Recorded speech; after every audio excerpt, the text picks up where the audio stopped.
بسم اللہ الرحمن الرحیم. فی بیوت، یہ محل مشکات کا بیان ہے. وہ مشکات کہاں رکھی ہے؟ فی بیوت. وہ مشکات کدھر ہے؟ فی بیوت یا فی بیوت خبر مقدم ہے موصوف صفت سمیت، اور رجال مبتدا مؤخر ہے. آگے آ رہا ہے فی بیوت بیت، ایسے گھروں کے اذن اللہ، حکم دیا اللہ نے، ان ترفع، یہ کہ بلند کیے جائیں حصی طور پہ، اور حصی اور مادی نہیں مانوی طور پہ. ان ترفع کا یہ معنی نہیں کہ مسجدیں اونچی بنائی جائیں اور بڑی بڑی بنائی جائیں، بلکہ مراد کیا ہے؟ تو عظمو، الجلالین، تو عظمو، مسجد کو اونچا کیا جائے، یعنی مسجد کی تعظیم کی جائے. اور مسجد کی تعظیم کیا ہے؟ یتلا فیہا کتابہ، مسجد میں درس ہونا چاہیے.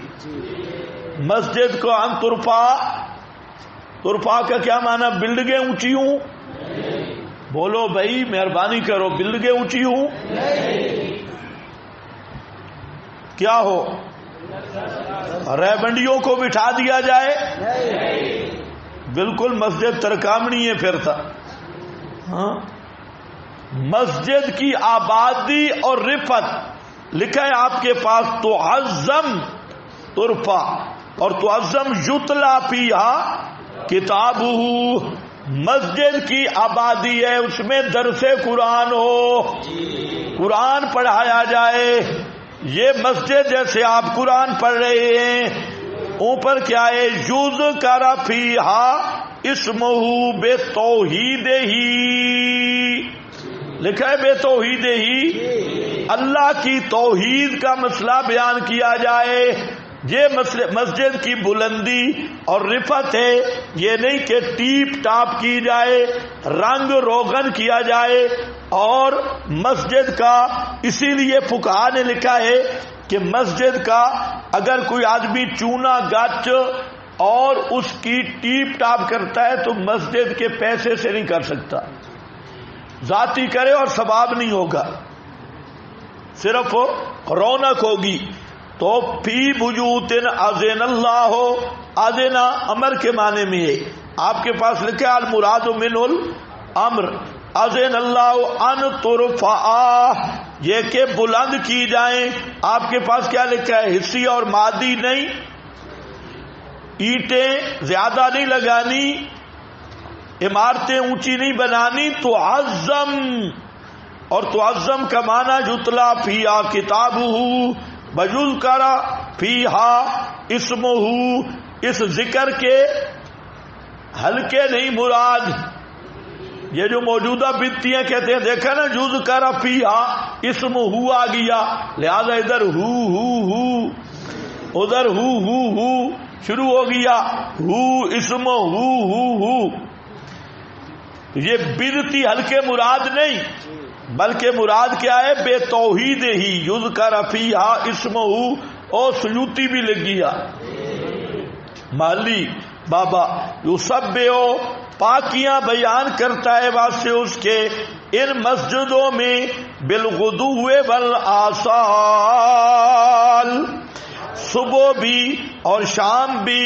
کون پاکیاں بیان کرتے ہیں؟ رجال، کیا ہے؟ رجال، جو جنے ہیں، جنے. رجال مرد ہیں، مرد وہی ہے جو اللہ کی توحید بیان کرے. اگر اللہ کی توحید بیان نہیں کرتا وہ مرد نہیں، وہ جمعیت علماء اسلام کا کوئی خسرہ ہوگا. ہاں، مرد وہی ہوتا ہے جو اللہ کی توحید کو ڈنکے کی چوٹ پہ بیان کرے، نہیں تو سارے خنثی مشکلیں. رجال، آپ سمجھتے ہیں کیسا لفظ آیا جہاں؟ رجال مرد ہیں، جوان ہیں، ایسے جوان لا تلہیہم، نہیں بے پرواہ کرتی انہیں، تجارت تجارت بلا بیع اور نہ خرید و فروخت عن ذکر اللہ اللہ کی توحید کے بیان سے. ایسے مرد ہیں جوان تکڑے کہ تجارت ہے مستقل کاروبار اور بے شراء عامی کاروبار ہے. کبھی جناب خربوزے بیچنے شروع کر دیے، کبھی نسوار بیچنی شروع کر دی، اور کبھی کتابیں بیچنی شروع کر دی، کبھی جلیبیاں پکوڑے. تو یہ ہے بیع اور تجارت مستقل ایک پیشہ ہے. دونوں کو الگ الگ ذکر کیا. تجارت بلا بیع عن ذکر اللہ اللہ کی توحید سے روکتا نہیں ہے. وَإِقَامِ الصَّلَاةِ وَإِيتَاءِ الزَّكَاةِ بالخصوص نماز قائم کرنے سے، زکوٰۃ ادا کرنے سے. آپ کے پاس ایک حاشیہ ہونا ہے، انترفا پہ ہے حاشیہ، جلدی کدھر ہے؟ امر اللہ. ہاں ایک یار اس سے پہلے حدیث ہے، وہ بھی یاد کر لو، وہ یاد کرو. وہ جو آیا نا اوپر اللہ نور السماوات پہ، وہ حدیث مجھ سے رہ گئی. یہ یاد بھی کر لو، زبانی یاد کر لو. اور بہت دیکھو پیغمبر کا فرمان بھی نری توحید ہے. یہ تو کذاب راویوں نے نبی کے ذمہ جو جھوٹی روایتیں لگا دی ان میں فرق آ گیا، ورنہ نبی کریم علیہ السلام کی زبان خالص ترجمان قرآن ہے اور خالص توحید ہے. اب ذرا آپ دیکھیں، یہ آپ حضرت طاؤس کہتے ہیں حضرت عبداللہ ابن عباس سے سنا، قال کان النبی صلی اللہ علیہ وسلم اذا قام من اللیل، آپ جب رات کو کھڑے ہوتے، یتہجد، تہجد پڑھتے تھے، تو تہجد پر جب آپ اٹھ جاتے تھے تو یہ دعا مانگتے، اللہم لک الحمد، یا اللہ لک الحمد، حسر ہے صفات کار سازیہ صرف تیرے لیے ہیں، مشکل کشا حاجت روا غیب دان صرف تو ہے. انت قیم السماوات، تو ہے آسمانوں کو قائم رکھنے والا، قیم السماوات والارض، اور زمین کو قائم رکھنے والا، ومن فیہن، اور جو آسمان و زمین کے اندر مخلوق ہے سب کا قیم، متصرف اور مدبر تو ہی ہے. وَلَكَ الْحَمْدُ، تیرے لیے ساری تعریفیں الوہیت کی. انت نور السماوات والارض، اللہ نور السماوات، انت نور السماوات والارض ومن فیہن وَلَكَ الْحَمْدُ انت ملک السماوات والارض، تو ہی بادشاہ آسمانوں کا زمین کا. وَلَكَ الْحَمْدُ، ساری حمدیں تیرے لیے. انت الحق، یا اللہ تو حق ہے. وَوَعْدُكَ الْحَقُّ، یا اللہ تیرا وعدہ حق ہے. وَلِقَاؤُكَ حَقٌّ، تیری ملاقات حق ہے. وَقَوْلُكَ حَقٌّ، تیرا کلام حق ہے. وَالْجَنَّةُ حَقٌّ، جنت حق ہے. وَالنَّارُ حَقٌّ، نار آگ حق ہے. وَالنَّبِيُّونَ حَقٌّ، نبی حق ہے. وَمُحَمَّدٌ حَقٌّ، اور محمد حق سچ ہے. وَالسَّاعَةُ حَقٌّ، اور قیامت حق ہے. اللہم لکا اسلمت، یا اللہ میں تیرے سامنے جھک گیا. بابے کا آمن تو، تیرے ساتھ ایمان لایا. وعلیک توکلت، تجھ ہی پر بھروسہ کیا. وإلیک انبت، اور تیری ہی طرف رجوع کیا. بابے کا خاصمت، اور تیری امداد سے لڑتا ہوں. وإلیک حاکمت، اور تجھ ہی کو حاکم مانتا ہوں. فاغفر لی، بس تو بخش دے مجھے. ما قدمت وما اخرت، جو آگے کیا میں نے اور پیچھے کیا وما اسررتو وما اعلنتو جو چھپایا میں نے جو ظاہر کیا انت المقدم وانت المؤخر تو ہی ہے آگے کرنے والا پیچھے کرنے والا لا الہ الا انت نہیں کوئی پکارے سننے والا سوا تیرے لا الہ غیرک نہیں کوئی الہ سوا تیرے اور اگلا بلا حول ولا قوت الا باللہ. یہ آپ دعا مانگتے تھے جب تہجد کے لیے اٹھتے تھے. اب بتاؤ توحید کا کوئی پہلو رہ گیا؟ ساری توحید جمع ہو گئی. تو پیغمبر کی ایک ایک حدیث کا جو اصل ماخذ ہے وہ قرآن ہے. النور فی کلام العرب الضول ہو گیا. آگے انترفع پہ حاشیہ امر اللہ تعالی برفعها اللہ نے حکم دیا ہے کہ مساجد کو بلند رکھو یعنی پاک رکھو من الدنس سے واللغو والافعال مسجد کی تطہیر آداب المساجد یہ بھی ذرا ذہن میں رکھ لو.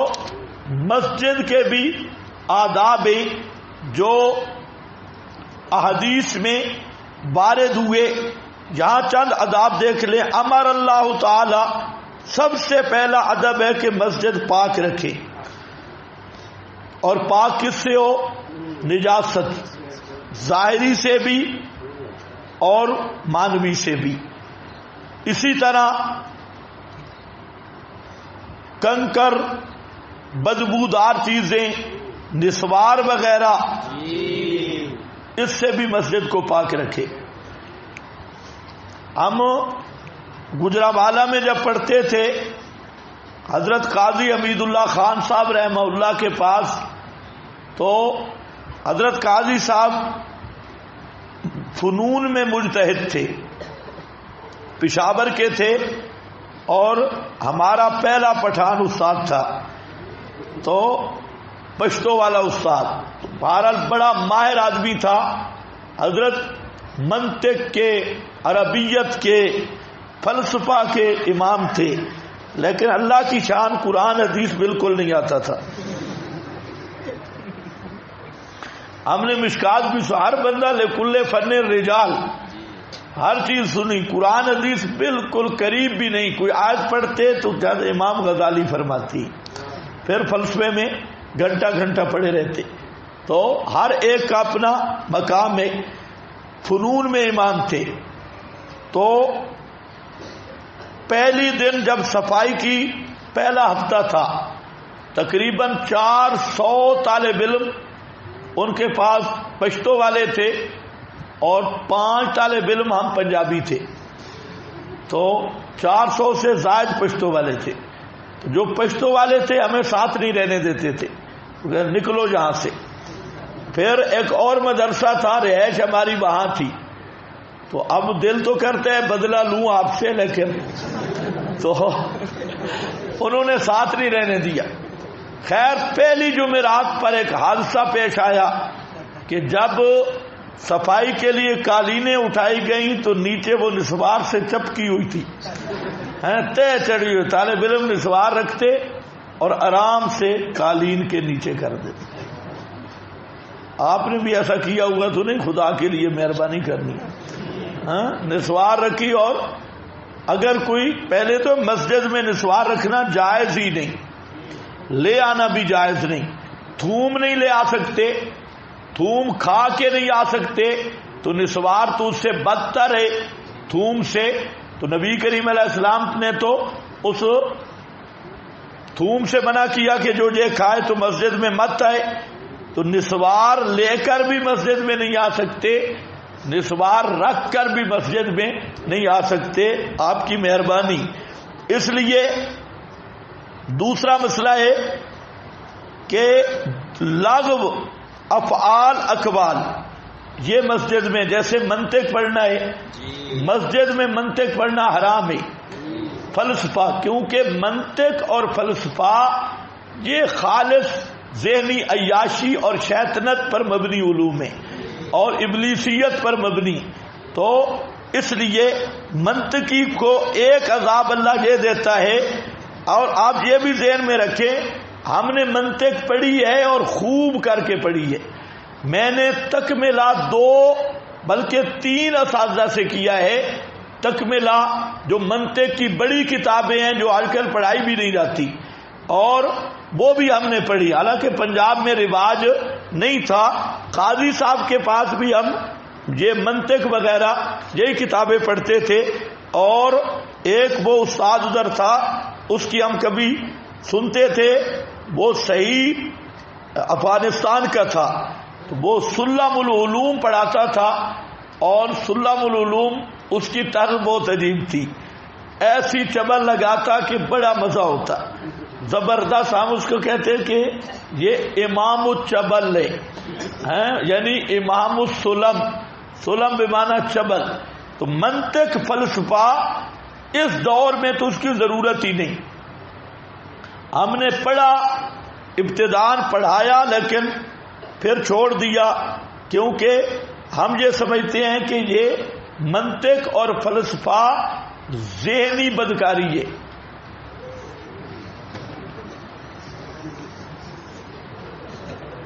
ہاں یہ کیا ہے؟ ذہنی. ہاں یہ زنا الذہن ہے, زنا الذہن. جیسے زنا العین ہے, زنا الید ہے, تو دماغی زنا وہ منطق اور فلسفہ ہے. تو اس لیے اس کی میں دلیل دیتا ہوں کہ جو منطق میں ماہر ہوگا وہ دینی احکام میں سخت سست ہوگا, سخت سست. قرآن و حدیث, قرآن کا مطالعہ کرنے کا بھی, تلاوت تو دور کی بات, قرآن کی ایتیں بھی اس پہ بھاری ہوں گی. کسی بڑے سے بڑے منطقی سے پوچھ لو. تو اس کا مطلب یہ ہے کہ منطق اور فلسفہ یہ جنابت ذہنی کا سبب ہے, اور یہ ذہنی جنابت.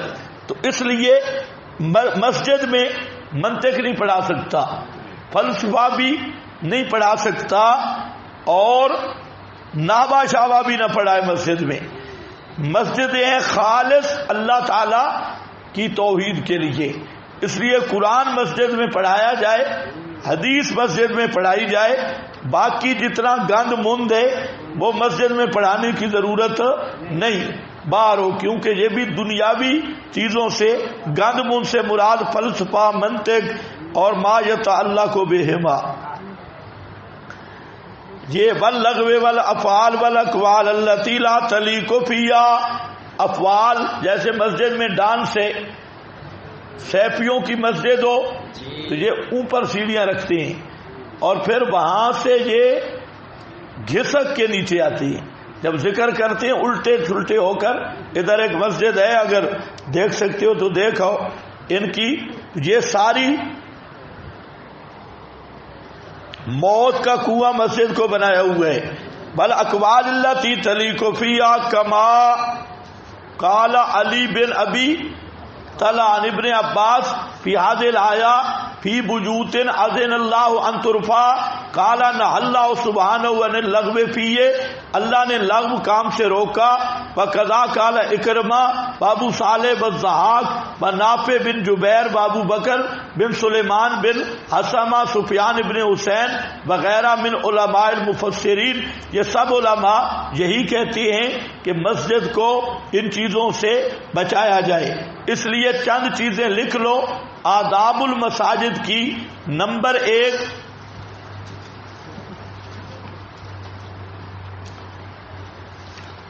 کہ مسجد میں داخلے کے وقت اعتکاف کی نیت کرنا. مسجد میں جب آؤ اعتکاف کی نیت کر لو. جتنی دیر آپ بیٹھا رہیں گے اعتکاف کا ثواب ملے گا. اعتکاف کی نیت کرنا, دعا اور سلام کے ساتھ داخل ہونا. مسجد میں آنے کی دعا کیا ہے؟ اللہم افتح،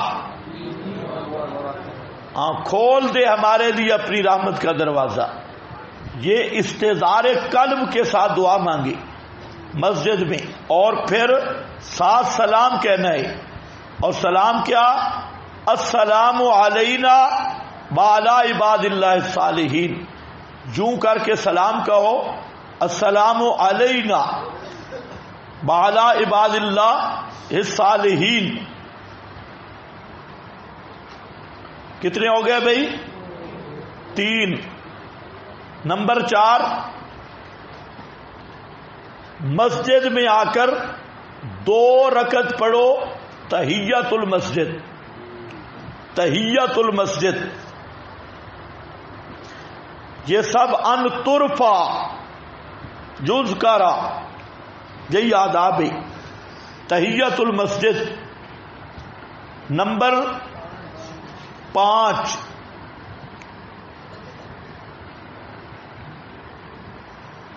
مسجد میں خرید و فروخت نہیں کرنی،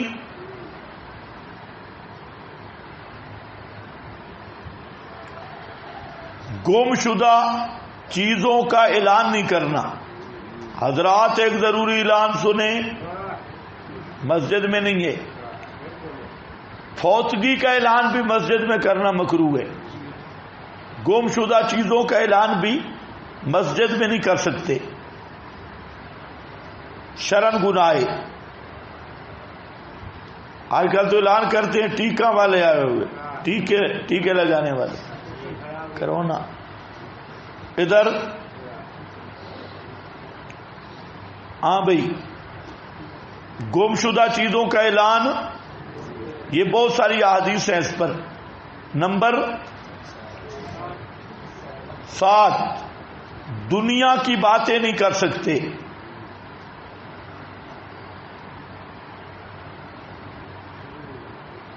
نمبر 8، لڑائی جھگڑا نہیں کر سکتے. نمبر 9،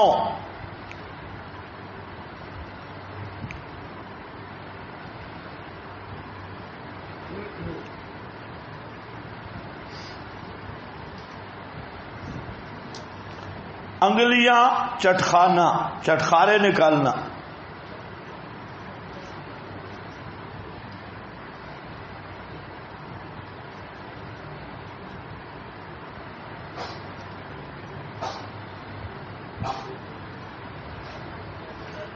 البتہ مسجد اگر وسیع ہو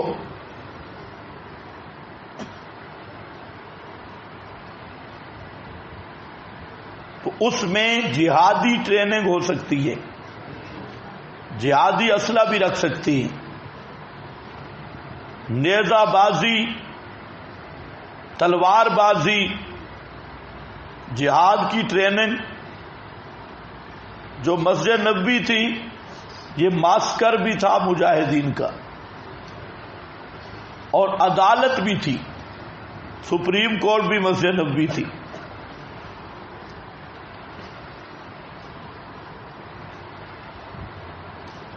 کہتے ہیں نا دوست بزرگ، مسجد نبوی والے اعمال زندہ ہو جائیں، کیونکہ مسجد نبوی والے عمل میں سب سے بڑا عمل جہاد تھا. ہر نماز کے بعد تشکیل ہوتی تھی جہاد کی. ہاں بھائی، اب تو وہاں جائے تو آدمی رونا آتا ہے. یہی وہ مرکز تھا جس سے مجاہدین کے قافلے نکلتے، اور آج وہاں کام ہی کوئی نہیں، بیٹھے ہوئے ہیں کھجور کھانے کے لیے. بے حسی دیکھو مسلمانوں کی کہ پیغمبر کی زندگی میں کوئی نماز ایسی نہیں جس میں قافلہ نہ نکلا ہو، اور وہ قافلے تشکیل کیا ہوتی تھی؟ جہاد کے لیے. اسی عرب کا کوئی پہاڑ ایسا نہیں جس کے ارد گرد شہداء کی قبریں نہ ہوں.